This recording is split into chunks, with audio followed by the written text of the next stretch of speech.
রাজধানীর নয়াপল্টনের জামান টাওয়ারে আগুন লেগেছে। নিয়ন্ত্রণে কাজ করছে ফায়ার সার্ভিসের ১৪টি ইউনিট।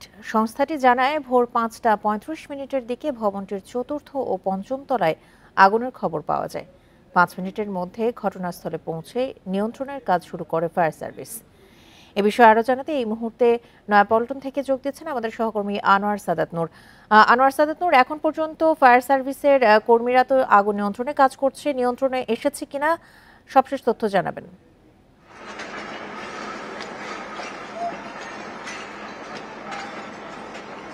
সকাল ৫টা ৪০ নাগাদ নয়াপল্টনের কালভার্ট রোডের এই জামান টাওয়ারে আগুন লাগে। এরপরই খবর পেয়ে ফায়ার সার্ভিস সেখানে প্রথম ইউনিটটি পৌঁছায় এবং আগুনের তীব্রতা বুঝতে পেরে তাৎক্ষণিকভাবে আরও আরেকটি ইউনিট এসে পৌঁছায়। এরপরে পর্যায়ক্রমে কিন্তু ১৪টি ইউনিট এই মুহূর্তে এখন এখানে কাজ করছে আগুন নিয়ন্ত্রণে। এই জামান টাওয়ারের যে চতুর্থ এবং পঞ্চম তলায় এই আগুনের অস্তিত্ব পাওয়া গেছে। চতুর্থ তলা থেকে প্রাথমিকভাবে আগুনের সূত্রপাত হয়েছে বলে এখন পর্যন্ত ধারণা করা হচ্ছে। এবং পঞ্চম তলায় কি ছিল জামান টাওয়ারে? আসলে এই পুরো বিল্ডিংটি মিক্সড, মানে এখানে উপরতলায় আবাসিক আছে এবং নিচের দিকে কিছুটা স্পেস মানে বাণিজ্যিকভাবে ব্যবহার করা হতো। তবে চতুর্থ পঞ্চম ষষ্ঠ তলা পর্যন্ত এখানে বাণিজ্যিক স্পেস হিসেবে ব্যবহার করা হতো, এমনটাই আমরা প্রাথমিকভাবে জানতে পেরেছি। এখানে বিভিন্ন এই ভবনে আমরা দেখছি রেস্টুরেন্ট, ট্রাভেলস এজেন্সি সহ বেশ কিছু কর্পোরেট অফিস এই ভবনে আছে। এই ভবন থেকে ভবনের যে ৪-৫ তলায়ও প্রাথমিকভাবে বা ফায়ার সার্ভিসের কাছ থেকে আমরা জানতে পেরেছি সেটিও একটি অফিস স্পেস হিসেবে ব্যবহার করা হতো। যদিও ফায়ার সার্ভিস বলছে যে এই যে অগ্নিকাণ্ডের শিকার যে দুটি তালা, এখান থেকে দুজন পুরুষকে উদ্ধার করা হয়েছে। তারা সেখানেই সিকিউরিটি হিসেবে থাকতেন, সেখানে তারা এই আগুন লাগার সময়েও ছিলেন। তাৎক্ষণিকভাবে তাদেরকে সেখান থেকে বের করা হয়েছে। তবে ভেতরে কেউ বা কারা আছে কিনা, আটকা পড়েছেন কিনা এ ব্যাপারে কিন্তু এখন পর্যন্ত জানা যায়নি। ফায়ার সার্ভিস কর্মীরাও কিন্তু সে ব্যাপারে এখনো পরিষ্কার করতে পারেনি যে ভেতরে আসলে এখনো কতজন আটকা পড়ে আছেন বা আদৌ কেউ ছিল কিনা।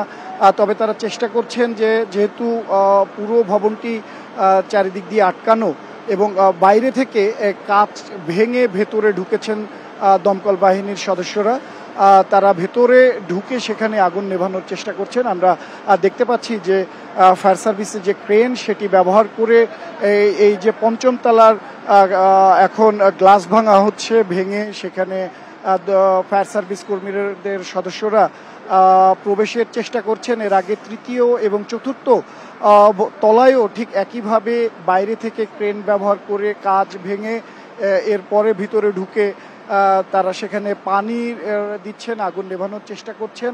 আমরা বাইরে থেকে যদিও বা হালকা ধোঁয়ার সূত্রপাত দেখতে পাচ্ছি, তবে ভেতরে ফায়ার সার্ভিস কর্মীরা ঢুকতে পেরেছেন। সেখান থেকে অনুমান করা যাচ্ছে যে ভেতরে নিশ্চয়ই আগুনের যে তেজ সেটি কমে এসেছে বা কমে গেছে, বিধায় ফায়ার সার্ভিস কর্মীরা কিন্তু ভিতরে ঢোকার মতো সেই সুযোগ পেয়েছেন।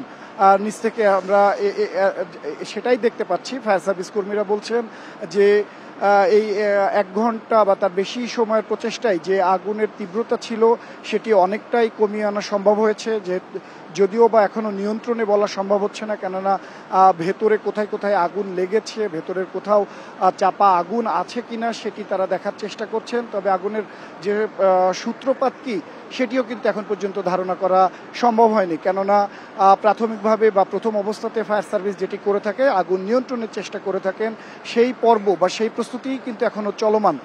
আমরা দেখতে পাচ্ছি যে ফায়ার সার্ভিসের বেশ কয়েকটি যে পানির গাড়ি এখনো এখানে মজুদ আছে এবং আরও বেশ কয়েকটি পানির যে ট্যাঙ্ক আনা হয়েছিল সেটি কিন্তু ইতিমধ্যে শেষ হয়ে গেছে। এই রাস্তার উপরে এবং চারিধারে কিন্তু ফায়ার সার্ভিসের যে স্প্রে করা পানি সেটি যে ছয়লাভ হয়ে আসে, পানি বেঁধে গেছে, এটি বোঝা যাচ্ছে যে আগুন নিয়ন্ত্রণে আনতে কিন্তু বেশ কিছুক্ষণ ধরে পানির ব্যবহার করা হচ্ছে।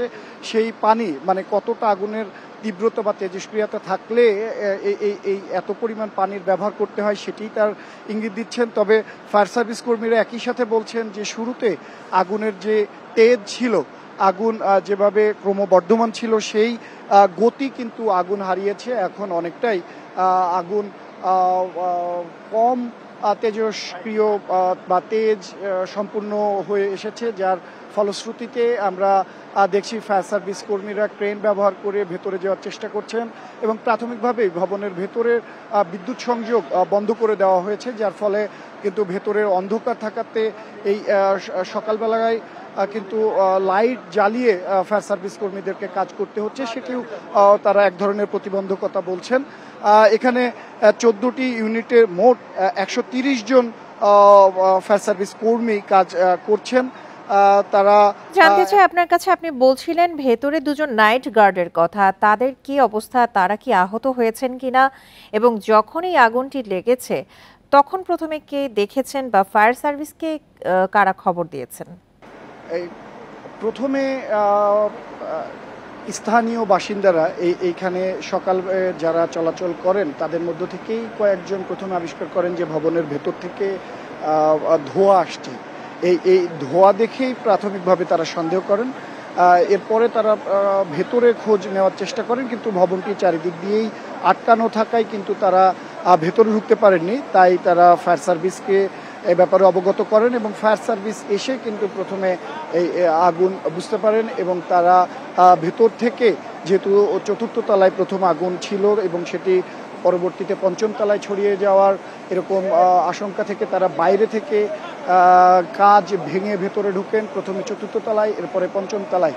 কেননা আমরা দেখতে পাচ্ছি প্রথম, দ্বিতীয়, তৃতীয় তলার কিন্তু কাজ তলাতেই কিন্তু ফায়ার সার্ভিস কর্মীদের যে সংখ্যা সেটি বেশি এবং 5ম তলাতেও কিন্তু কাজ ভেঙে ভেতরে ঢুকেছেন ফায়ার সার্ভিস কর্মীরা। তবে সেখানে জনবল সংখ্যা কম দেখছি বা সেখান থেকেও ধোঁয়ার দেখা যাচ্ছে না। এখন পর্যন্ত 4র্থ তলার ভেঙে ফেলা কাচের অংশ থেকে কিন্তু ধোঁয়া বের হয়ে আসছে। আর যে দুজনকে ভেতর থেকে বের করে আনা হয়েছে তাদেরকে সুস্থ অক্ষত অবস্থায় বের করা হয়েছে, তবে যদিও বা তারা আতঙ্কগ্রস্ত হয়ে পড়াতে হঠাৎ করেই তাদেরকে রাখা হয়েছে একটু সরিয়ে, ফলে তাদের সাথে কথা বলা সম্ভব হয়নি। তবে ফায়ার সার্ভিস কর্মীরা বলছেন যে আগুন নিয়ন্ত্রণ এখনও পুরোপুরি সম্ভব না হলেও আগুনের যে তেজ সেটি অনেকটাই কমে এসেছে এবং অতি দ্রুত সময়ের মধ্যে আগুন পুরোপুরি নিয়ন্ত্রণে আসবে বলে তারা আশা করছেন। রাজধানীর নয়াপল্টনের জামান টাওয়ারের 4র্থ ও 5ম তলায় আগুন লেগেছে। এখন পর্যন্ত আগুন নিয়ন্ত্রণে না আসলেও তেজস্ক্রিয়তা কিছুটা কমে এসেছে। এই বিষয়ে জানছিলাম বিস্তারিত সহকর্মী আনোয়ার সাদাত নূরের কাছ থেকে।